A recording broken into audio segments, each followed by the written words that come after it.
Students, are you guys ready for the prepared speeches? Yes. Yes, sir. Yes. Yes. Yes. I'm the class leader. So before that, there's a small change in the agenda. The evaluator for speaker number 1, Arjun, will be Thomas. Or not? Today we have a wonderful prepared speech session. We have 2 from high school and we have 2 from junior school. The first speaker for today is giving his project number 2 from Competent Communication Manual. Before I introduce him on stage, I request his evaluator Toastmaster Thomas to read his objectives. Thank you, G. Good afternoon, fellow Toastmasters and guests.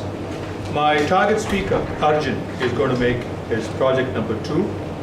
The objectives of which are: 1. Select an appropriate outline which allows audience to easily follow and understand your speech. 2. Make your message clear with supporting material directly contributing to that message. 3. The appropriate transitions required when moving from one idea to another. 4. Create a strong opening and conclusion. The time for you is 5 to 7 minutes.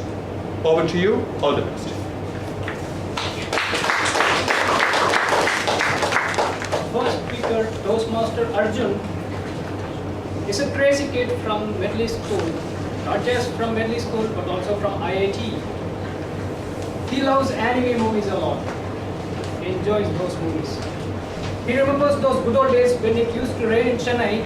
We used to sit in front of the TV and wait for those 4 particular words in Tamil. Internet Palligadukku Vidumurai Adikkum. Which means today the schools will be closed due to rain. So he remembers those good old days. That is what he wanted to get back to school. With all your applause, let's welcome Toastmaster Arjun on stage.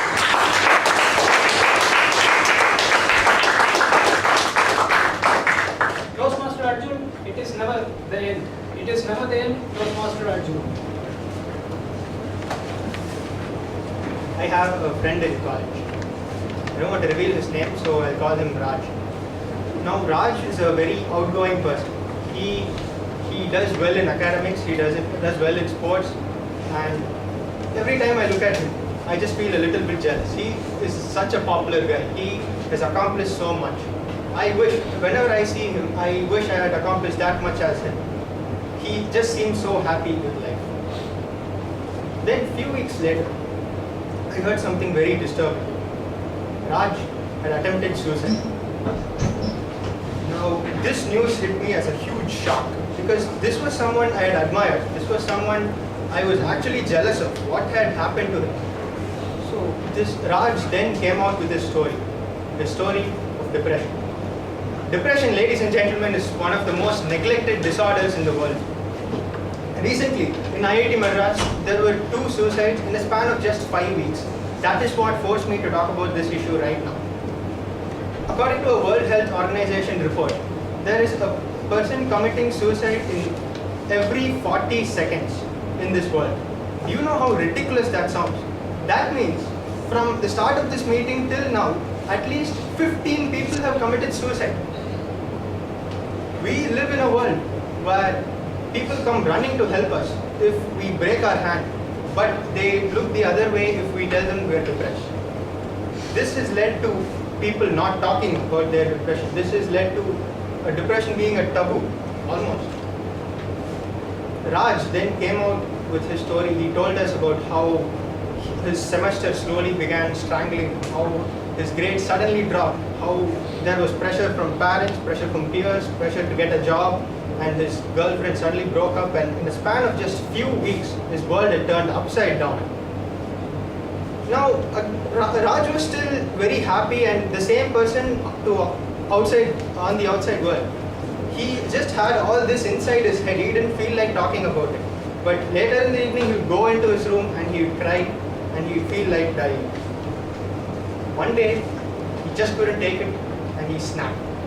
He went to his room, he took a towel, tied it to his fan, and this told me 2 things.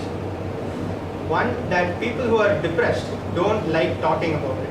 And people who commit suicide are not some group of people out there who have some problems. They are people just like you and me who commit suicide.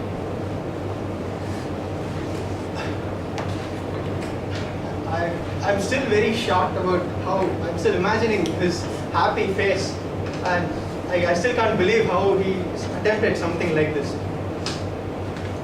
Now,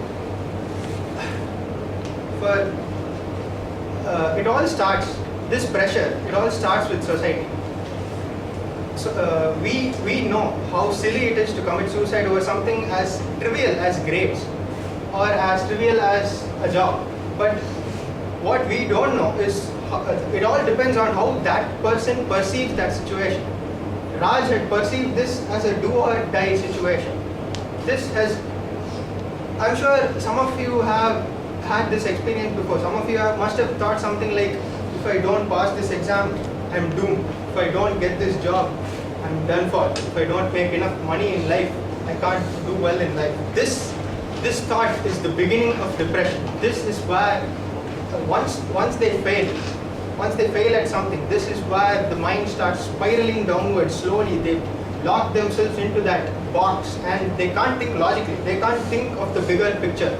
They can't think that all this doesn't matter. We'll be angry at them for not considering the feelings of their loved ones while trying something like suicide. But they can't think of all that. They are in this box and they need something. They think it is the end of the world.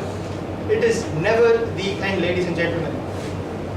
Everyone just needs one person to snap out of that, make them snap out of that box. Someone to just make them help see the bigger picture. This is why it is so important to talk. Just talk to your parents. Parents always want what's best for their child. And talk to your friends. And there is this big taboo about going to a psychiatrist. There is absolutely nothing wrong with going to a psychiatrist and getting better. In fact, Raj miraculously survived this suicide attempt and he told his parents everything. He got professional help and now he is happy and he is healthy both inside and outside. Anything is better than suicide. There is just so much to life and it is just not right to end it this way.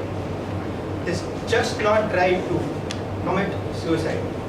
If you have some problem, if you have something which is bothering you, talk about it. There are people who will listen. There are always people who will listen. It is never the end.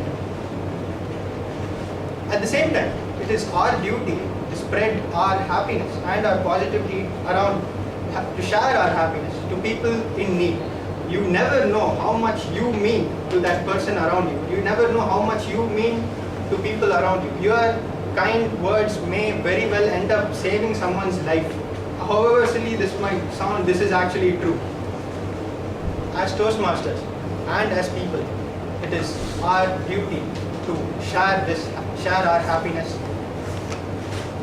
If there wouldn't be a single suicide in the world, if everyone just had one person they could speak their heart, just one person to make them snap out of that abyss, just one person, then you be that one person to someone.